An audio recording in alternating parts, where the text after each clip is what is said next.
આ તરફ અમરેલીમાં ખાંભાના પચપચિયા ગામે 10 વર્ષના બાળકને ફાડી ખાનાર દીપડો આખરે પાંજરે પુરાયો છે।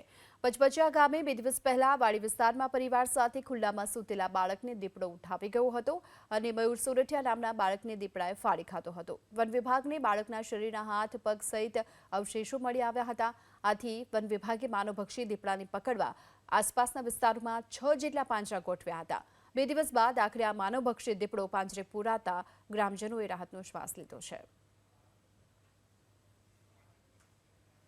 આ તરફ અમરેલીમાં ખાંભાના પચપચિયા ગામે 10 વર્ષના બાળકને ફાડી ખાનાર દીપડો આખરે પાંજરે પુરાયો છે। પચપચિયા ગામે 2 દિવસ પહેલા વાડી વિસ્તારમાં પરિવાર સાથે ખુલ્લામાં સૂતેલા બાળકને દીપડો ઉઠાવી ગયો હતો અને મયુર સોરઠિયા નામના બાળકને દીપડાએ ફાડી ખાધો હતો। વન વિભાગને બાળકના શરીરના હાથ પગ સહિત અવશેષો મળી આવ્યા હતા। આથી વન વિભાગે માનવભક્ષી દીપડાને પકડવા આસપાસના વિસ્તારોમાં 6 જેટલા પાંજરા ગોઠવ્યા હતા। 2 દિવસ બાદ આખરે આ માનવભક્ષી દીપડો પાંજરે પુરાતા ગ્રામજનોએ રાહતનો શ્વાસ લીધો છે।